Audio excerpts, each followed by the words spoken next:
Well, coming from MIT and coming into Carnegie Mellon, probably you have the idea that I'm going to be talking about technology and I'm going to be talking about computers.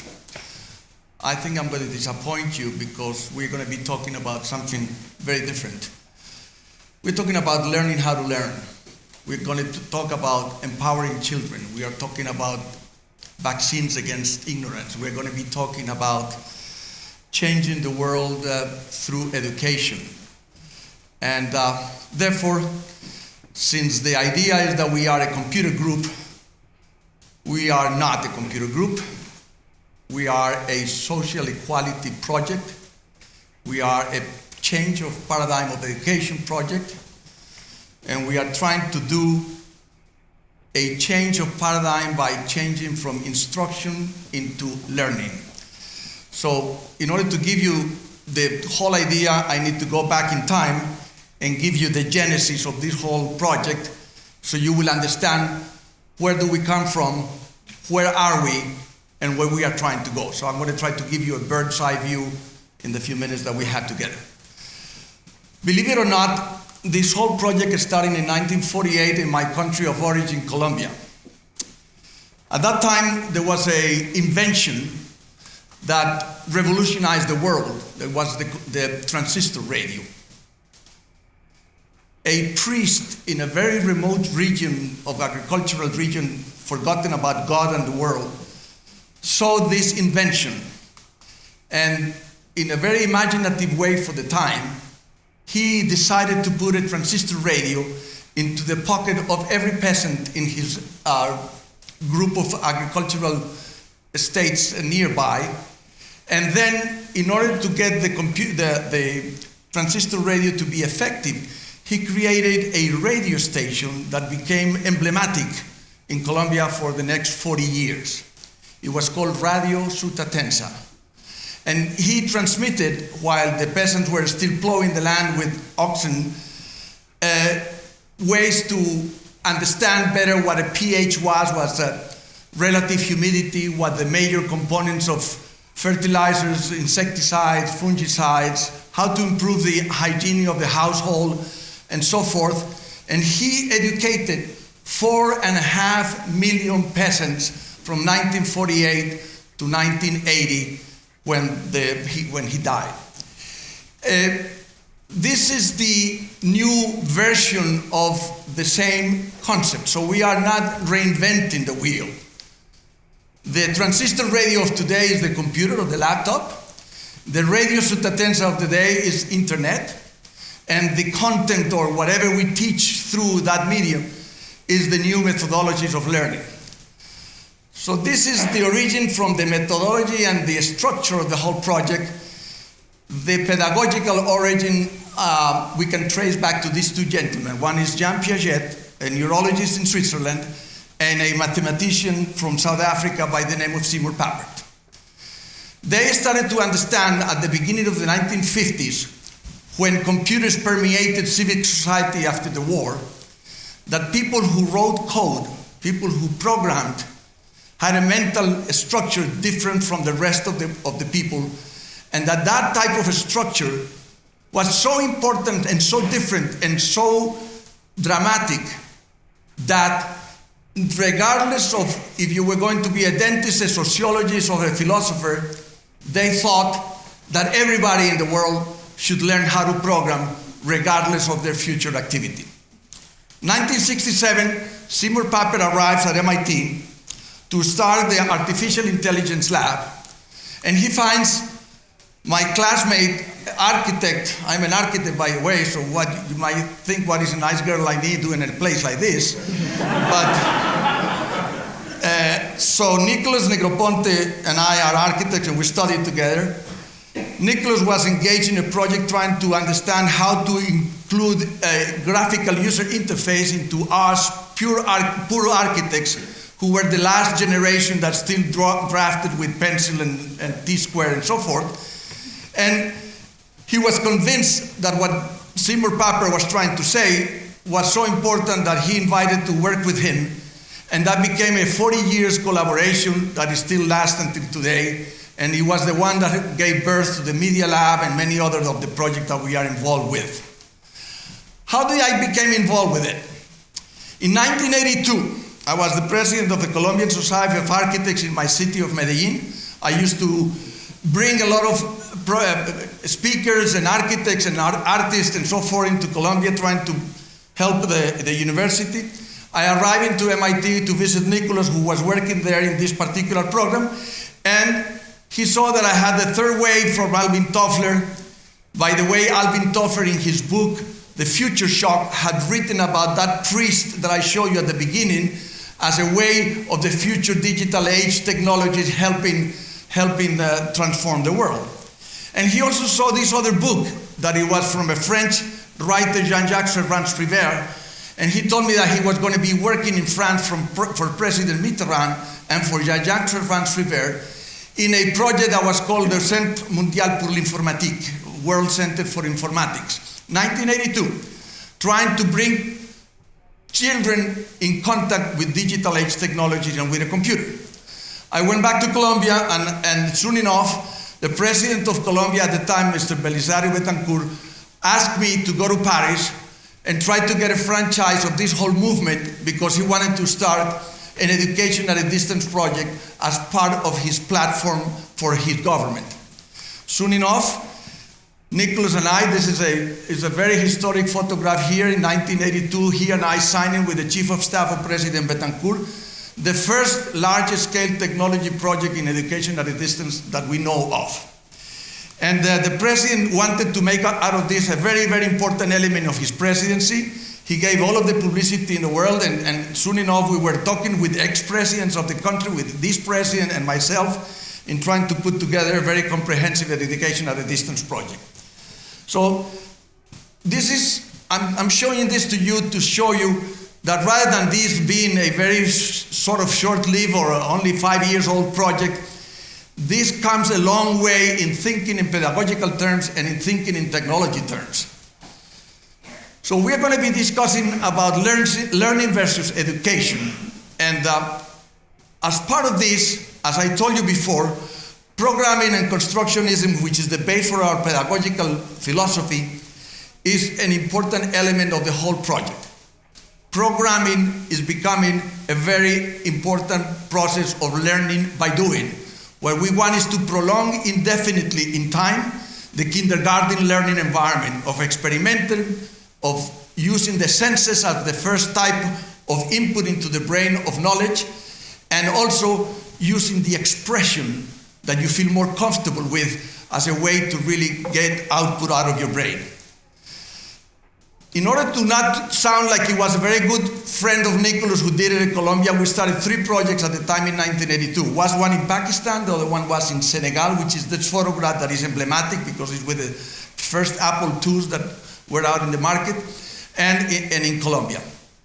But then 20 years passed by, and in 2001, Nicholas and his family saw in Cambodia the opportunity to bring into a village that didn't have electricity, didn't have telephone, didn't have internet, didn't have anything, the opportunity of bringing knowledge and see if that changed that village or not. This photograph, he brought some generators, portable generators. He bought one of these large antennas for downloading the internet, and the life of that village changed entirely. This has been documented in a 60 minutes interview that was done for this particular project and became very famous. Then that gave birth to the One Laptop Per Child, and that was created in 2006 at the United Nations at the International Telecommunications Union, with Kofi Annan being the person who sponsored the whole project, because we realized that if every child had a computer and access to knowledge, that could change the world. And the Cambodia project was the example of how the entire village changed, only because the children were the masters of the change. They were the agents of change. So this was the original interaction, and people remember it only because it has the crank. But the real one that came to be is this one that is now very well known. 2.5 million of these laptops have been distributed in 41 countries in 21 languages, including many indigenous languages. It is now in the Museum of Modern Art Permanent Collection in New York, and is also in the Museum of Modern Art of San Francisco. It is designed as a jewel because it's a combination of what TED is all about, is technology, entertainment, and design. And it's designed by Yves Behar in California, a very famous designer of industrial designer. These photographs tell you more or less many other things that I cannot tell you by words. I mean, when you see the concentration of a child, what we have seen in the transformation of the minds of children, when you see the dedication, the commitment, the interest, the passion that they show, not to mention the end of isolation in many regions, when the child has the most important possession of his life, when you see children teaching grandparents, like this photograph in Peru, how to read and write, when you see this shanty town shackle in Bogota, in the Shakira school region, where all of the computers of the Shakira schools are ours, and when you have 2 children in that little house, and each one has a computer, it's not one per family, and it's their computer, then you see, or this one in Nepal, then you realize that something of importance is happening there. When you see the attitude, the enthusiasm, the way that these children take their possession at the first few nights they sleep with them, embraced, the sense of pride. This is in Bombay, in the outskirts of Bombay. This teacher was teaching before that in a very orthodox manner, in lines. People had to raise their hands and they were given punishment, physical punishment, if they talked before time and something like that. Now this teacher says, I have never been more alive in my life, because then every night I have to go home because to really learn, because I know that next morning they're going to try to ask me so many questions that I have to be sharp on my toes.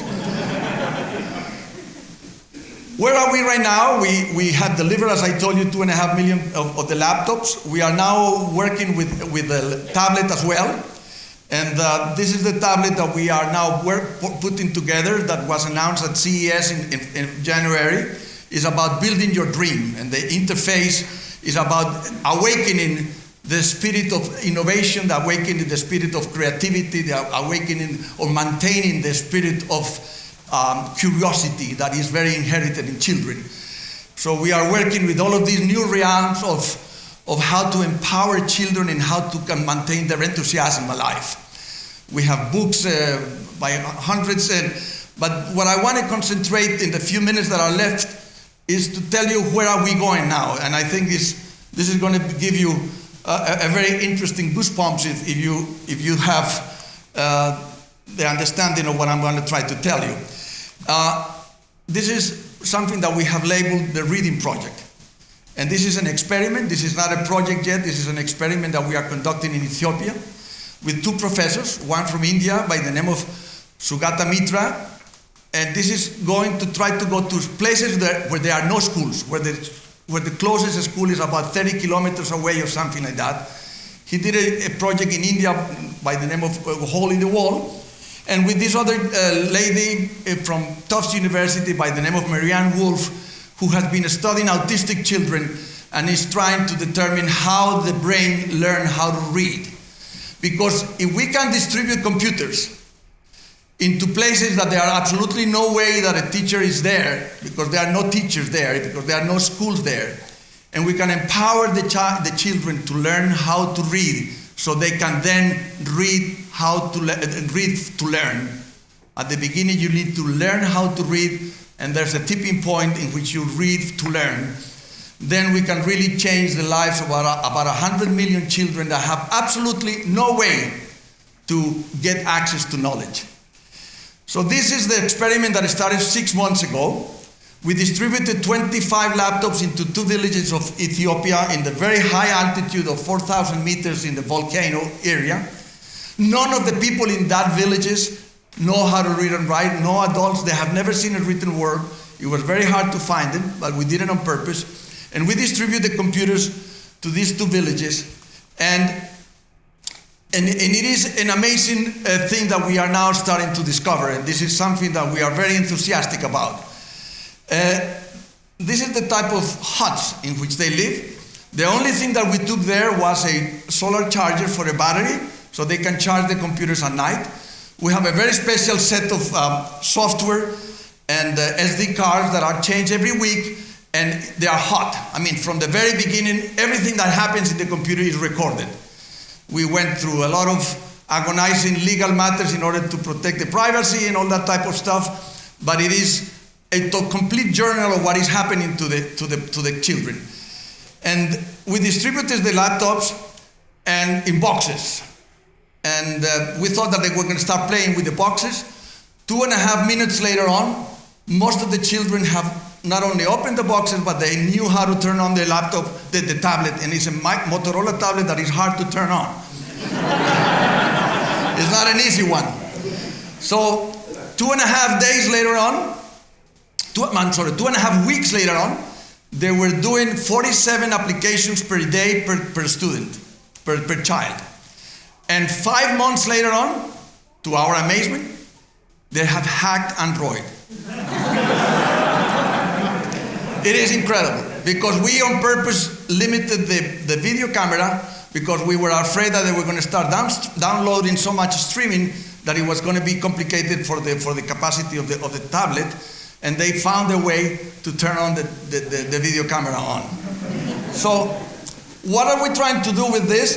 This is some photographs that are extremely indicative of what those children are doing with the tablets.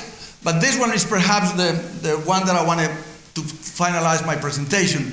Look at this type of photograph. The child in the left is not looking at her tablet, she's looking at the other child's tablet, and that child is looking at the other one tablet.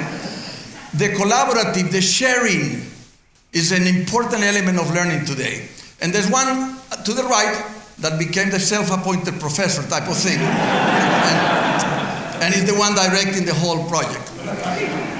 The entire structure of the two villages has changed. And we are very much encouraged by the possibility of discovering how the human brain have learned to learn how to read, and if we can really advance on that. Then, a few weeks ago, they were already singing the ABCs, they were already knowing how to do the alphabet, and these ladies were writing on the floor the alphabet that they learned through the computer. So they are becoming literal by their own dedication. We don't know what is going to happen with this, but I wanted to give you the before, where we are and where we are going, because more than a computer project and more than one laptop per child, which is very important in the empowerment of the children, is how we can really contribute to a change of paradigm. So 1 billion children that are in the world today, ages 5 and over, will not remain in the medieval obscurantism that they have been subjected to for generations and generations. And we hope that what we are doing by providing about 100,000 laptops per month, which is what I'm doing right now, distributing this in the world, we can contribute to that. Thank you very much.